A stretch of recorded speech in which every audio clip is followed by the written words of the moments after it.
ඔයත් කෙට්ටු කොල්ලෙක්ද? එහෙනම් මේ වීඩියෝ එක ඔයාලට. අද අපි මේ වීඩියෝ එකෙන් කතා කරමු කෙට්ටු කොල්ලොන්ට සෙට් වෙන ෆැෂන් ටිප්ස් 5ක් ගැන. ඉතින් වීඩියෝ එකට යන්න කලින් ඔයාලගේ සෙට් එකේ මේ වීඩියෝ එක වැදගත් වෙයි කියලා හිතන යාළුවෙක් ඔයාටත් ඉන්නවා නම් එයත් එක්ක මේ වීඩියෝ එක ෂෙයා කරගන්නත් අමතක කරන්න එපා. එහෙනම් අපි යමු වීඩියෝ එකට. Tip number 1.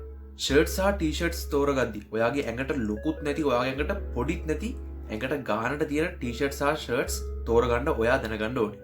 ඒ වගේම තමයි ටී-ෂර්ට්ස් අඳිනකොට V කර තියෙන ටී-ෂර්ට්ස් අවොයිඩ් කරන්න. ඒ වගේම තමයි ලොන්ග් ස්ලීව් තියෙන ටී-ෂර්ට්ස් සහ ෂර්ට්ස් අඳින්න try කරන්න.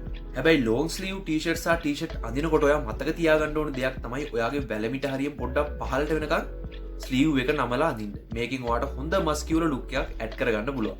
ඒ වගේම තමයි ඔයා අත්කොට ටී-ෂර්ට් අඳිනකොට ඔයාගේ බයිසෙප් එකේ ගානට ඔයාගේ ටී-ෂර්ට් එකේ අත ෆිට කරගන්න. මේකෙනුත් ඔයාට හොඳ මස්කියුලර් ලුක් එකක් ඇඩ් කරගන්න පුළුවන්. Tip number 2. කලිසම් තෝරගද්දි ඇඟේ ගානටමත් නැති ඇඟට ගොඩක් ලොකුත් නැති කලිසම් තෝරගන්න ඔයා දැනගන්න ඕනේ. මන් දන්නවා ගොඩක් කෙට්ටු කොල්ලෝ කැමති ඇඟේ ගානට තියෙන කලිසම් අඳින්න. හැබැයි ඔයා දිහා බලන කෙනෙකුට පේන්නේ ලබ්බට නිකන් ඉරටු ගහලා වගේ. ඒක නිසා ඒ ගොන් වැඩේ කරන එක නතර කරන්න. Tip number 3. ඔයා ඇඳුම් තෝරගන්නකොට ගොඩක් ලයිට් කලර්ස් තියෙන ඇඳුම් වලට මුල් තැන දෙන්න.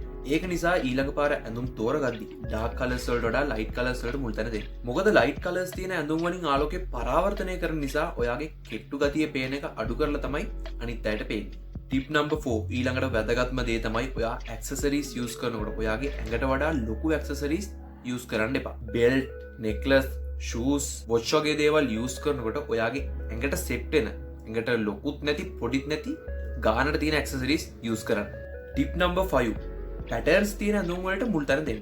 ගොඩක් වෙලාවට මිනිස්සුන්ගේ ඇස් දුවන්නේ පැටර්න්ස් පස්සේ. පුළුවන් හැම වෙලාවකම හරස් අතට පැටර්න්ස් තියෙන ඇඳුම් තෝරගෙන අඳින්න try කරන්න.